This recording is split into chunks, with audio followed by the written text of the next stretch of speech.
Well, as I just said, we are concluding the section that begins with this, on the surface, very strange, almost impossible verse. Consider it pure joy, my brothers and sisters, whenever you face trials of many kinds. Again, this is one of those verses that at least it looks like it's not hard to understand, but how in the world do you do that? And the reason we ask that is because we misunderstand it. And it looks like be happy when bad things happen. And that just makes no sense. Well, hopefully we've realized by going through this, that's not what God is asking. It does make no sense to try to be happy when bad things happen. But that's not what joy is. It doesn't say be happy. It says consider it pure joy. Make a determined decision to face this situation with an attitude. That's what joy is. It's not a feeling, not an emotion. It's an attitude. A frame of reference for acting. Here's how I am going to face everything here through this perspective, this attitude of joy. And we said that the joy, the best I can see as I read and put everything together, again, it's this attitude of confidence that God can be glorified in the midst of whatever the situation is. God can receive glory. We have confidence that He's in control and that He loves us, He's working for our best, and so we are confident God can receive glory, and that's our purpose, that's our why in life. From the time God created us and still now, it's to bring glory to God. And so that's what it's saying. Consider it pure joy, my brothers and sisters, whenever you face trials of many kinds. And we said that word trials, it can be translated trials, it can be translated temptations. It includes natural things that everyone encounters in their life, Christian or non-Christian, natural disasters, wars, recessions.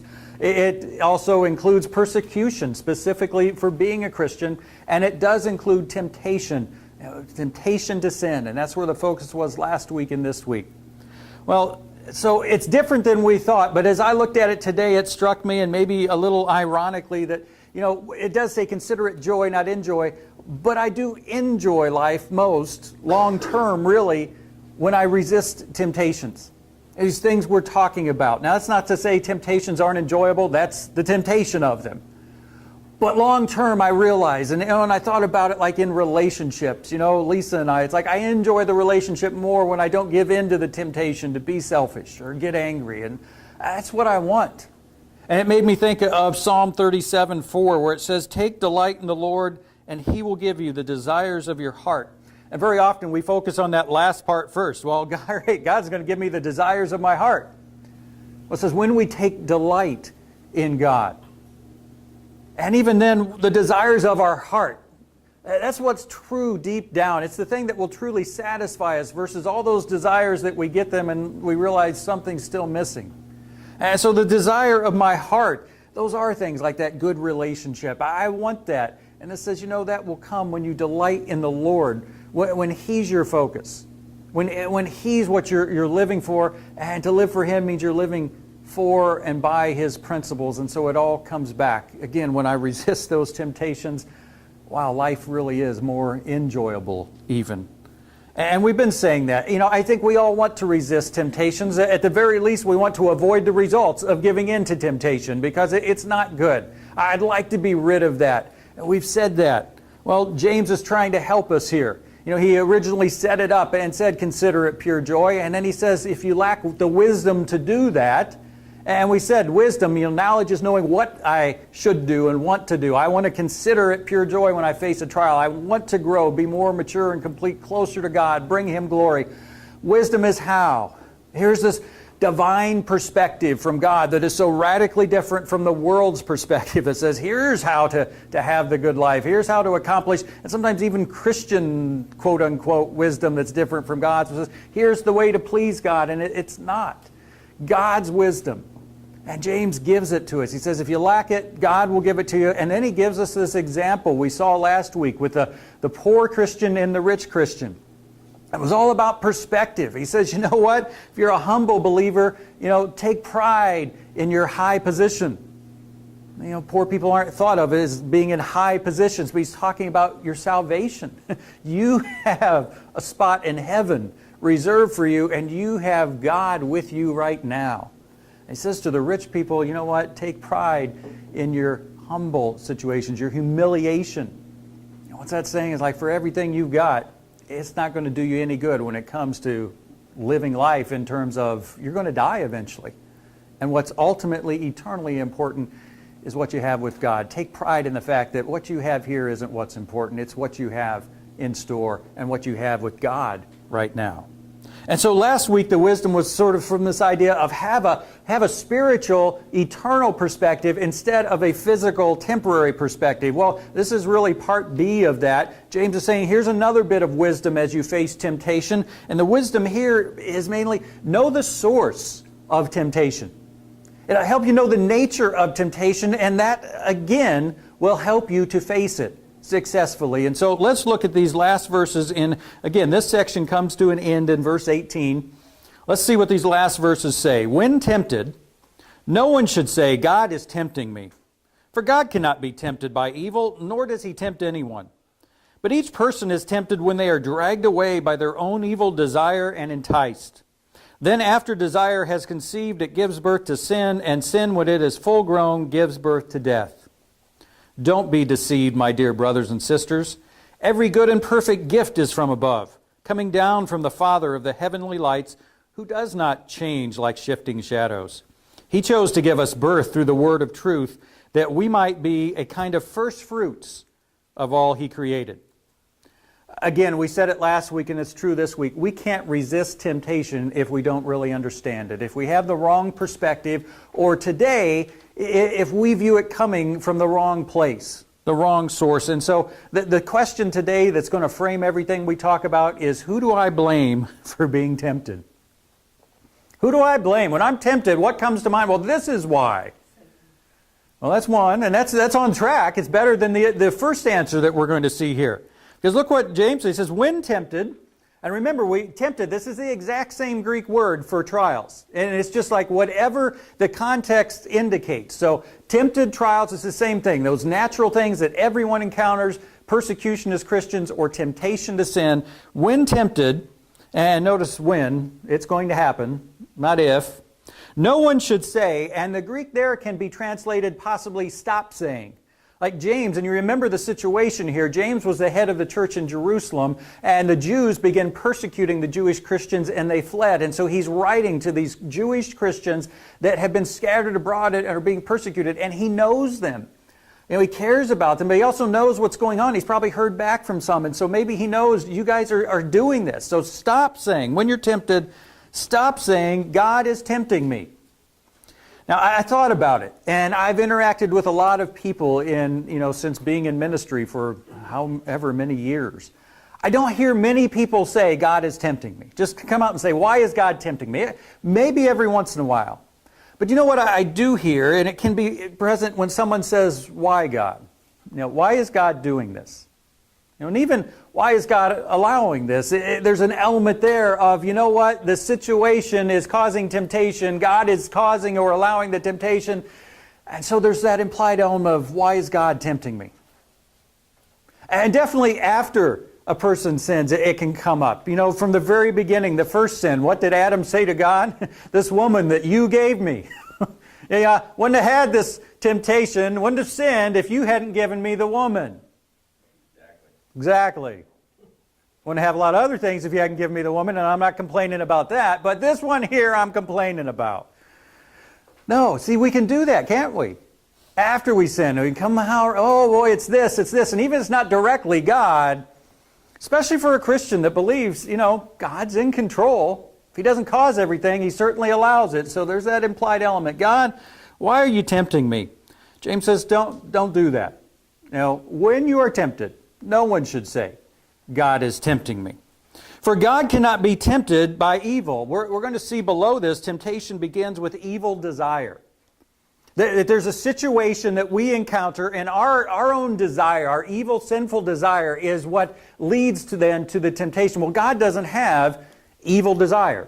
So whatever situation He encounters, He's never tempted to sin, because it doesn't have that key ingredient you have to start with. God can't be tempted to sin. This is what we talk about when we say God is holy. If you were to do the family feud and, okay, we surveyed people, top 5 answers, God is, probably love will be up there number 1, but holy's got to come in there. God is holy. Holy is the Lord. Well, what's it mean that God is holy? Again, I said it several times. I hope you remember, holy literally means, it means separate from. Literally, it means cut off. Cut off from, separate. And when it's used of other things other than God, it's separate from the world and set apart to God. And in the Bible, in the Old Testament, they had holy spoons and forks and perfume recipes that no one is to use this in normal everyday life. It's separate from the world, set apart to God. We as people are to be separate from the world, set apart to God. Well, what's it mean about God? It means He's separate from sin. God is separate. It's so separate. One, He cannot sin Himself. And then the other side of that doesn't come into this context, but we mentioned it, the whole Christian context, the whole, matter of fact, from Adam and Eve and the promise on to Jesus, is part of being separate from sin is God can't allow sin to go unpunished. You see someone beating a child, and you can't just stand there and say, well, it's not me doing it. You're complicit if you allow that to happen and do nothing, at least call 911, something. God can't allow sin to go unpunished. That's part of His holiness too. So that's what it means God's holy. He's separate from sin. God cannot be tempted by evil, nor does He tempt anyone. Well, think about it. Tempting someone to sin would be a sin. Trying to get someone to sin would be a sin. So God can't sin. It means He can't tempt anyone to sin. He can't. It's absolutely contrary to His nature. Now, it might bring to mind the fact that, yes, trials can lead to temptation. I'm in the middle of a difficult situation, and it can tempt me to be discouraged, to be angry, to be dissatisfied. It can do all of that, and God does test us through trials. God does allow trials at the very least, maybe even cause them at times. But the difference is, trials can result in perseverance, and that's God's intention. Trials can result in the kind of growth that God knows we need. That's His intention for allowing or maybe even causing. And again, the fact that there's nothing that God doesn't allow, and we have to reconcile that. Well, why, the question might come, well, God, why do you allow it for me and not for someone else? Why do you allow it for this person I'm close to and not for someone else? Why'd you do that, God? And one answer is, again, we live in a fallen world. God's original intention for the world was never to include sin and the effects of sin. And it's real now. It's why God warned them. It's why He warns us. It happens. It's real. Our sin, other sin. This is the world we live in. And then there's one side of it where we just have to, when it all comes down to it, say, I don't know why God allowed it. And I hate to resort to that answer because I feel some people use it too quickly. Well, I just don't know, but I'm definite it's true. Like, no, you need some evidence. But here's one where we don't know why God allows some things. God's God and we're not. Why did He allow it here and not there? We don't know. We know it comes from being in a fallen world. We don't know exactly why He allows one thing and not the other. But God never allows anything with the intention of causing us to sin. He allows things with the intention of causing us to turn to Him more and more and overcome whatever sins we have, whatever issues and problems, and grow in a certain way. God cannot be tempted by evil, nor does He tempt anyone. Well, then what is the true source of temptation? He tells us in verse 14, but each person is tempted when they are dragged away by their own evil desire and enticed. I like the English Standard Translation better. I think it does a better job. Instead of dragged away, it says, but each person is tempted when he is lured and enticed by his own desire. Because it's a fishing metaphor here. And fish aren't dragged away unless you're taking the whole net thing. It's the idea of the bait. The fish is in his safe, secure place, and what's a fisherman do? He throws the bait close to there to lure them and entice them. That's what we're talking about here. The situation is the lure, and our own evil desire responds. Something in that fish says, I want that. It's his natural desire. Well, this is our sinful desire. We see a situation, and something in us says, I want to respond to that in a sinful way. Maybe it's something where potentially, we could get angry or not, could lust or not, all those things. Something in me says, here's how I want to respond. And we've been there. I want to, but I know I shouldn't. That's what it is. The situation plus our evil desire. Now, what's it mean that as Christians we have evil desires? The Bible says that as Christians we're a new creation. We have a new nature. That's all true, and what that means is we have a chance to say no that we didn't have before. And a lot of it, one, God does something in us, and another is part of our perspective. Again, be transformed by the renewing of your mind. Before, we didn't even have a mindset. I see a situation to get angry, why not? I see a situation to lust, why not? I've got no frame of reference that says don't do it. Now I do. And now God's working in me to change that and stop that. It says in Ephesians 4:24 that our old nature, though, our evil desires are still present. It says, you were taught with regard to your former way of life, again, before you were a Christian, to put off your old self, which is being corrupted by its deceitful desires, to be made new in the attitude of your minds, and to put on the new self, created to be like God in true righteousness and holiness. Again, we were told to put off. Our old nature is no longer what guides us. Before it was us. We were putting on, and it guided everything we did.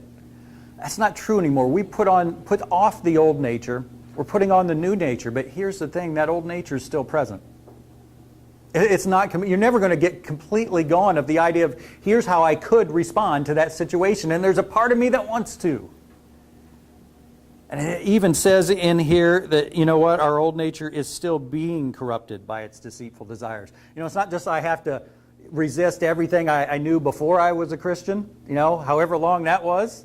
Satan's still working on that old nature. He's making it even more difficult for me to resist that. Like, okay, this one didn't get you, let me try this. So that battle is still going on. We can resist it, but it's always going to be a battle, is what it's talking about here. And so when James says each person is tempted when when he is lured and enticed by his own desire, that's what he's saying. We see these situations in that part of us that it's not controlling us anymore, but it's still there, and it's still whispering in our ear, hey, here's how you can respond. That's where it starts. And then he switches metaphors to a birth metaphor. Verse 15, he says, then after desire has conceived, it gives birth to sin.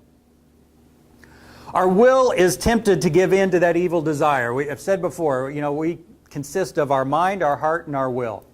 Our mind is what we understand about the world, about, in a situation. It's our worldview. If I don't believe there's a God, I'm going to have an entirely different mindset than if I do. Now, I've come to believe there's a God, and so my heart is what I'm committed to, my general direction in life, what I really want to do down deep. And I always use the diet metaphor here. I come to realize that, being overweight, not exercising isn't healthy. Wow, no one told me that before, but now I know it. That's my mindset, and so my heart says, that's what I really want to do. I want to eat well, I want to exercise. But then there's that will part of us that actually makes the decision, and sometimes it follows that new heart based on our mind. Okay, I'm going to eat well, and I'm going to exercise, but every once in a while our will says, nah, not this time. I'm not getting up. I'm not resisting the Oreo. I'm not eating the broccoli. Whatever it is, it doesn't always correspond, but at least it gives us the general ability to. Again, our mind has changed, our heart has changed, but sometimes our will goes contrary to that. It gives in to the evil desire, and when our will gives in to that desire, that is what sin is. You see the difference there? The situation plus the evil desire, that is what leads to temptation. And when we make the wrong choice, that's what sin is. It says, then after desire has conceived, it gives birth to sin, and sin, when it is full grown, gives birth to death. Now, I read that, and here's the thing. Sin immediately gives birth to eternal death. The very first time you sin, doesn't matter what it is. You eat the cookie mom said not to, she asked you, you say, no, I didn't eat it. You're going to hell at that point. I'm like, wow.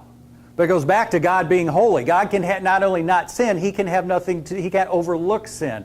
And it's not just He can overlook 1 or 2 or 10 or 12. He's absolutely holy. He can't overlook any. At that point, if that was the first sin of our life, at that point, we are eternally separated from God. That's our eternal destination and what will befall us. But it says here, when sin is full grown, it gives birth to death. And so I'm not sure why, what's the full grown side? Is he just using that metaphor of birth and full grown? The other side of it might be that he's talking about spiritual death there. Again, the first time we sin, we are eternally guilty. But as we continue to sin and that sin becomes full grown, that's when we become spiritually sinful. When, again, that sinful nature becomes stronger and more and bigger, and it just changes everything about us, including the way we look at life. That gives birth to that spiritual death. And again, when we become a believer, we're instantly forgiven. There is no guilt whatsoever, but it takes a lifetime to deal with the spiritual consequences of our sin that's happened there. So God does not tempt us. Again, temptations arise when our evil desires encounter a situation. There's the situation. My desire says, I know I shouldn't, but I'd like to respond this way. That's what temptation is. Again, when our will gives into it, that's what sin is. And so realize that means situations themselves do not tempt us. Think about that. Situations do not tempt us.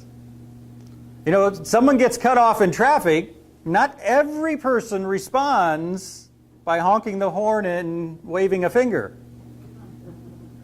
They're like, whatever. Glad it's him driving recklessly, not me. It's the situation, the exact same one that another person gets angry at. Someone does. So you can't say, oh, it's the situation. No. It's what's in me, how it responds. You know, lust. There's a beautiful woman there. Some people are going to lust, some don't. Doesn't mean, see, the situation, different people respond differently. It's not the situation. It's what's in me. And that's why the whole focus of this today, I need to understand what's in me. Can't control the situations. To some degree, I can avoid certain things, look certain ways, not know certain things that make me angry. Okay, get off the phone with AT&T. That's a story in itself. I can avoid those situations, but again, there's going to be situations I really need, and what James is talking about, know what's inside of you, your desires that are leading to that temptation, because it takes both of those, the situation and your desire. That's what leads to temptation. That's what results in temptation. And so he says about that, don't be deceived, my dear brothers and sisters. Again, these people that he cares greatly about, he knows personally, he's hearing what's happening, he knows they're being persecuted, he knows Satan's using that. He says, don't be deceived. Deceived about what?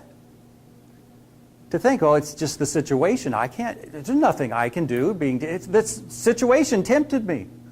No. And certainly not God tempted me, because really, again, as Christians, when we say the situation tempted me, and like, God, if you hadn't allowed that driver to cut in front of me, I wouldn't have said that. We never come out and say it, but boy, it's your fault, God. That's what it equals as Christians if we believe God's in control. It says, don't be deceived about the source of temptation. And notice he doesn't say don't be mistaken.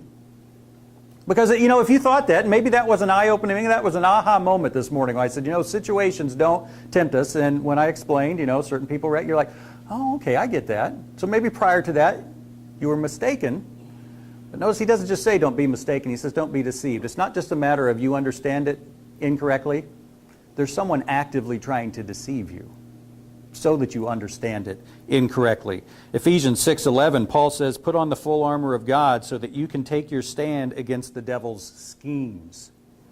Notice he doesn't just say attacks. You know, it's not just a battle where one side's here, you know, the old Revolutionary War. You got the people lined up here with their muskets and the people lined up here. All right, let's all just shoot until there's no one left standing on one side. That's a battle. Can't even imagine that, but that's how they did it.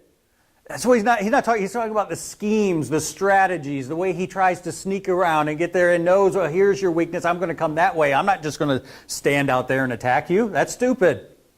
Satan knew more than they did back then. But he does use schemes, and that's what he's talking about. He tries to deceive us. Now, why would Satan want to deceive us in this way? Well, because the effect of God is tempting me versus truly knowing the nature of temptation is it's going to be impossible to overcome. How are we going to overcome it if we don't understand it at all? Again, the whole point is the what that I'm trying to do is to resist temptation. The how is to have a different perspective and to understand its source and to understand my role in it. Well, if we don't understand the how, there's no way we're going to accomplish the what? Resist temptation.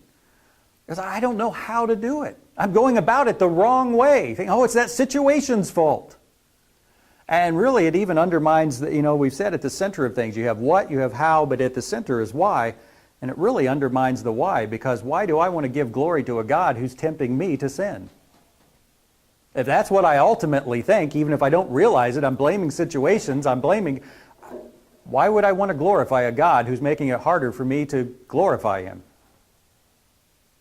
So we need to understand, not be deceived. Satan wants us to deceive, and potentially, again, to the point of death. It says, when after desire has conceived, it gives birth to sin, and sin, when it is fully grown, gives birth to death. That's only true the first time we sin. It's true as a believer if we totally just reject God. That's what Paul said. I looked at it last week, but it fits here as well. 1 Thessalonians 3:5. Paul says, "For this reason, when I could stand it no longer, I sent to find out about your faith. I was afraid that in some way the tempter had tempted you," just what we're talking about here, "and that our labors might have been in vain." Again, what were their labors?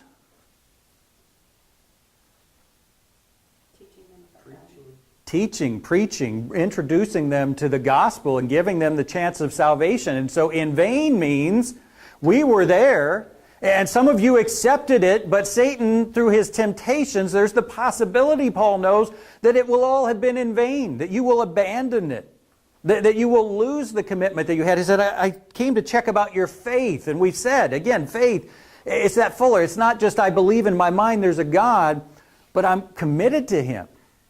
I rely upon Him, surrender to Him. I'm committed. And we've said over and over, all the way since Matthew, our commitment doesn't have to be perfect, but it does have to be total. We can't just say, God, I'll be committed to you in every area, but not this one.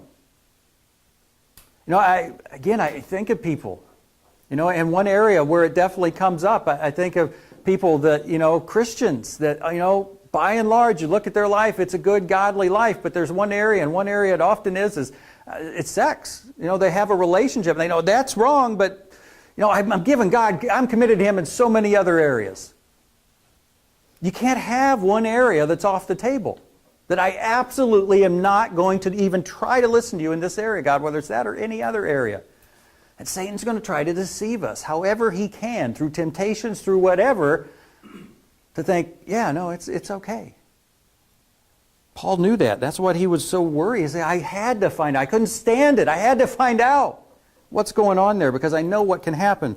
Again, temptations and trials we've seen all through this passage, they have the potential to strengthen our faith, to help us become more mature and complete, but they also have the potential to totally undermine our commitment. And we have to realize if we're going to resist this and fight this and know what we're doing, Satan is behind this. Satan, that one of the most powerful beings God has created, is opposing us. And his goal is that we will undermine our faith and commitment because he knows what's at stake. At the very least, the closeness of our relationship, God, and ultimately he knows he can get people to totally abandon God and maybe not even know it, abandon some area of commitment and think, it must be okay, and it's not. Again, salvation is not based on the number of works we do. Don't ever think that. It's not, I'm at 75% and I have to be at 80, or 74 and I have to be at 75. God's not up there doing that. And you know what? If He was, quite honestly, I use those numbers like that. If we truly grasp God's holiness, we'd be saying, you know what? I'm at 3% compared to God, every second of the day compared to God's holiness. But the whole point, He's not looking at that scale, but He is saying, do you have faith or not? That commitment element or not? Even that doesn't have to be perfect, but it's got to be total. That's what God looks at. And so Satan is trying to undermine that. And now that doesn't mean, what's the classic thing we hear when someone sins regarding Satan? The devil made me do it. Yeah.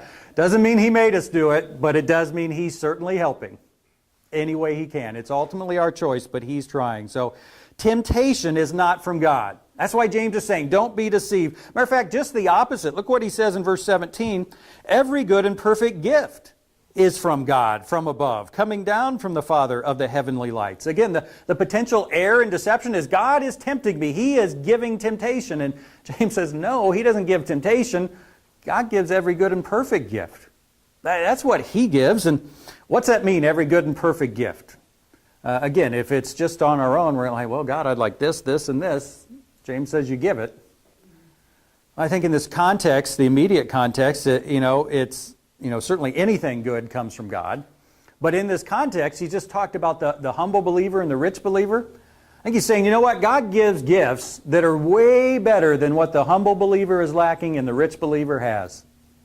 And he gives things that go so far beyond those material, physical things. And then, of course, His ultimate good and perfect gift is the new birth that James brings up in verse 18. He chose to give us this spiritual birth. He chose to provide the opportunity for salvation. That's God's good and perfect gift. Comes down from every good and perfect gift is from above, coming down from the Father of the heavenly lights, who does not change like shifting shadows. Does not change. Whenever you talk about something not changing, you have to have a point of reference, don't you? If you've been to our house a while ago, we had our furniture one way, and maybe you've seen it since it changed. Have we changed our furniture? Well, it depends on what you mean. Since we did initially a few months ago, or, since the time we moved in. Yeah, we've changed it since then. It's where the point of reference is. Well, what's the point of reference for God? He doesn't change. You go all the way back to creation. God doesn't change from the very first time we see Him, which is in creation. And what does creation show us about God? It shows us He's pretty powerful. To be able to create out of nothing. He's in absolute control. And why did He create? Because He loves us. He wants to have a relationship with us. So that's what we saw first off. Wow, those things just keep coming up. He's in control and He loves us. Creation showed that. And then what further things do we see about God that shows He doesn't change? Well, we see His providence. It's what we've seen as we've been going through Genesis. It's like, wow, God, you love us so much that even when we screwed up, and not just Adam, but we all have, you said, I still love you. I'm going to work things out. And we've just seen over and over. It's like, it'd be tough enough for God to work out His plan if every person along the way had said, God, let me help you work out. I want to help you. Because we're not perfect. But the people weren't saying that. They were doing all these wild things to screw up, and God's still able to see it through. He's still in control, and He still loves us. And what's He trying to bring about through all that? Well, that leads right into verse 18. God doesn't change like shifting shadows. He's been the same, and His purpose has always been, verse 18, He chose to give us birth. Not talking about physical birth, obviously. It's talking about spiritual birth here. It's talking about redemption. Jesus dying on the cross. Everything we see about God shows He's in control and He loves us. That doesn't change. It will never change. God doesn't tempt you to sin. Just the very opposite. He gives you good and perfect gifts, and that's the way He always is and always will be. That's what God is like. He chose to give us birth through the word of truth. Tell you what, I saw that, and I don't know how often you hear it. I come across it, I have for years, and I still every once in a while. You'll come across this phrase, either exactly or in some form, we're saved by Jesus, not by doctrine. And usually it's in response, and I understand there has to be a balance. It's not like God's going to administer some theology test, and if you don't score high enough, you're out. We're not saved by doctrine in that sense, but we are saved by truth, and that's what doctrine is. What is true and what is not? People who say we're saved by Jesus, if you ask them, who's Jesus? Well, He's the Son of God. That's doctrine. There are people who don't believe He's the Son of God. Well, of course He is. We're saved by the word of truth, it says. To be saved, you have to believe, and you have to commit to this God. Well, who's going to commit to a God if you don't know the truth about who He is, that He is in control and He loves us and He sent His Son to die for us? Those are essential truths. We're not just saved by Jesus apart from doctrine. You don't know Jesus apart from doctrine. So there's a balance there, but never, ever give in to that. And certainly the growth that follows our initial salvation, how's that come about? Through the word of truth, through reading this Bible and saying, wow, it's true that grace is like this and I should live like this. It's true that I can consider it pure joy when I realize what the truth is. It's not be happy. It's realize I can grow and mature and persevere in my faith. All that stuff. He gave us new birth through the word of truth that we might be a kind of first fruits of all He created. First fruits goes back to the Old Testament. They would give of the first fruits of their crops to God. That would be their offering to Him. And for us, what James is saying there, it seems to be, he's talking to these early believers. It's one of the early books written. He's saying, you know what, you're the first of many to be Christians, God's new creation here. Well, again, our goal through all of this is to resist temptation and to have that life that doesn't have the results that come from when I give into it. And this passage gives wisdom, but we've said over and over, you're not wise until you apply it. You can be knowledgeable and not use your knowledge. You can't be wise and not live by wisdom. So what do we need to do? And realize, again, this is part B of last week, so wisdom includes that perspective also. So the first thing we need to do is put the temptation into perspective. When I'm facing a temptation, when I know there's one, again, and this helps, think about it ahead of time, or think about it after I've given in, I've failed. Examine that and put the temptation in perspective. Ask yourself, what will I lose spiritually versus gain physically? What will I lose spiritually and eternally versus gain physically and temporarily? Because that's really what the choice is coming down to. The situations there, our evil desire says, hey, I'd like to react this way, and our mind knows that's not what God says to do.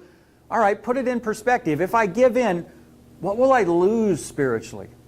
And it might not just be eternally. What will I lose right now spiritually? That relationship with the Christ-likeness I'm striving for, the maturity, the completeness. What's this going to do to me in that sense if I give in?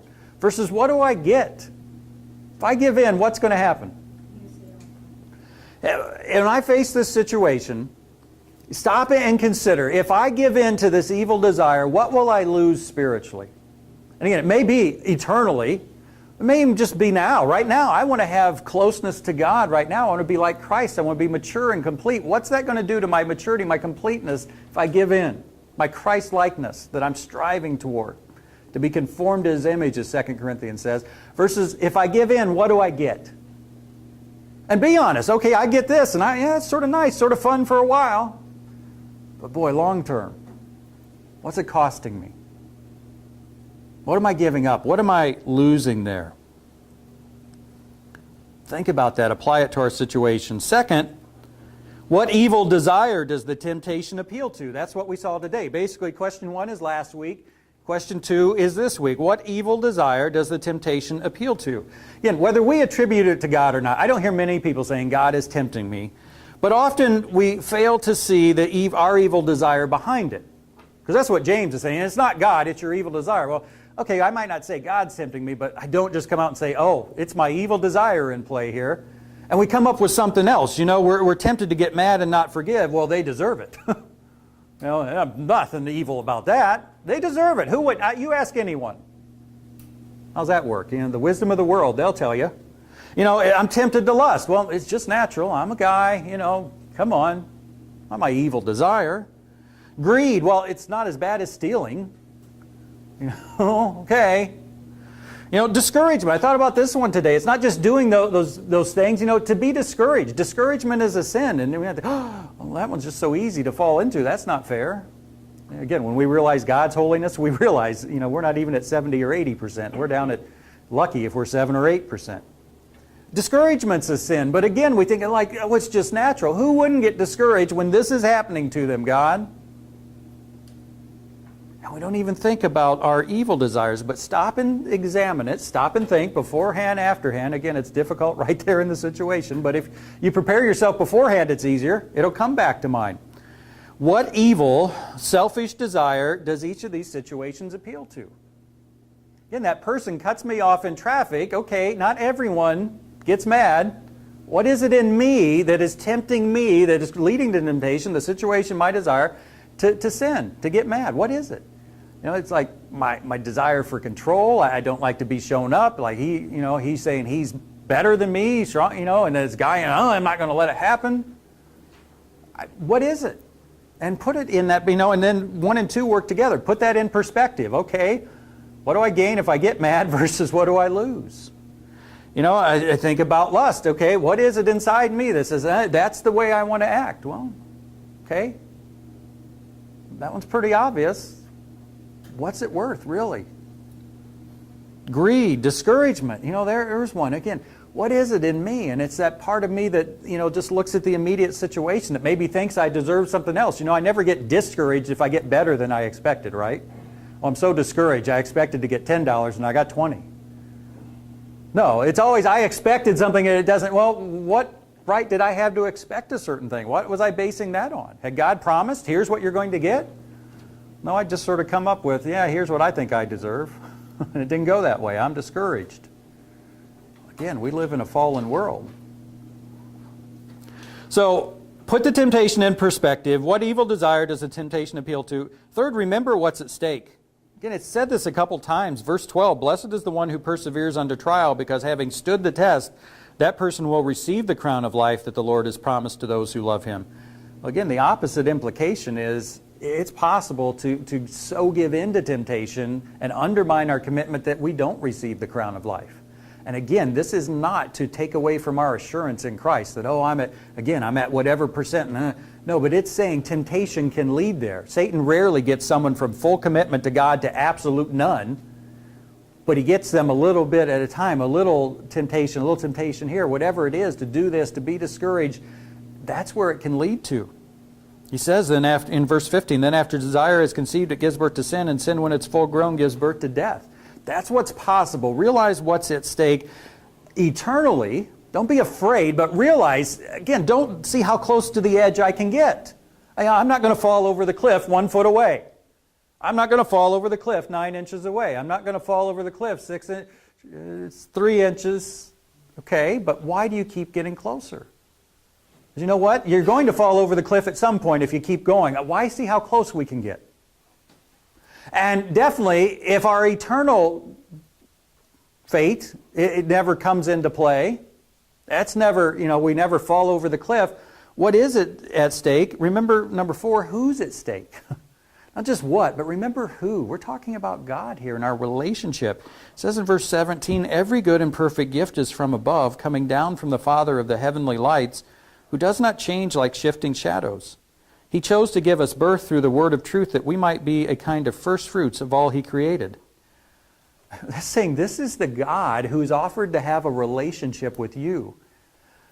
He doesn't tempt you. He gives you good and perfect gifts. He has ever since the beginning. It's His nature. Look anywhere you see it. See Him, you'll see that. Don't for a minute, don't in any situation give up any of the closeness that you can have with that God. That's what we want. So again, the goal. I need to apply this wisdom that James has been talking about to the temptations that I face. The conflict, whenever there's a goal, there's always a conflict, or we would have achieved it, right? The conflict is, it's more comfortable, it's more in line with my old sin nature to focus on the situation. The situation, that's the problem here. I keep giving in. This is so difficult, this situation. No. Even to say, in some sense, or imply God's responsible versus me. That's the conflict. I'm just so used to it, I don't want to change. The root problem, though, we've heard it today. What's the root problem? That we aren't going to just walk out of here and it be instantly fixed? I think that's not knowing God well enough. As weird as that might sound, I've been in church all this time, if we really knew God well enough, wouldn't we want to do everything we could to be as close as possible?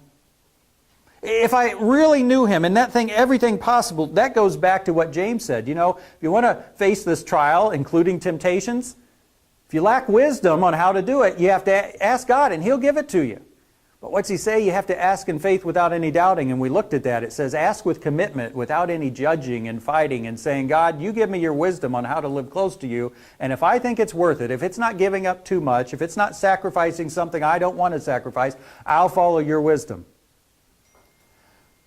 Well, again, the root problem is we don't know God well enough to say, God, whatever your wisdom is, I will do anything it takes to be closer to you.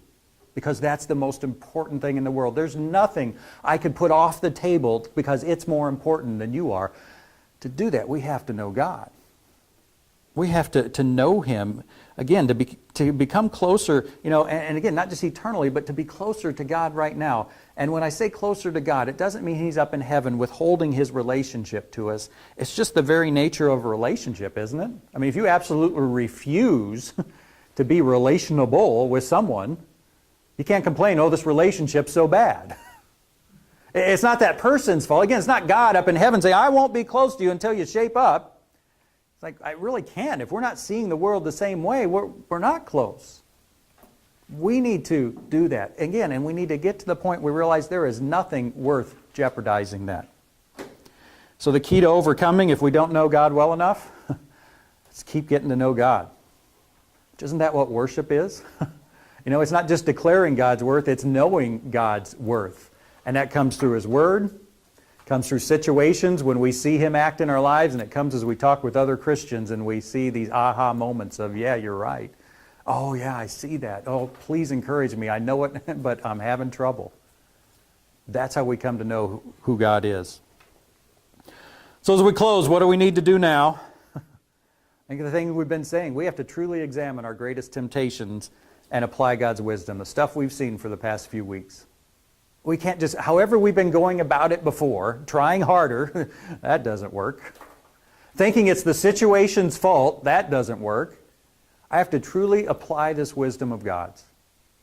And so as we close today, I guess the thought is, as we start to live it out, what is that wisdom? Does anything come to your mind of, here's what this brought out, here's how I can face, and you can be as specific as you want about the temptation, the trial, but if you've got some aha moment, this is part of the growth triangle. Let's talk about it.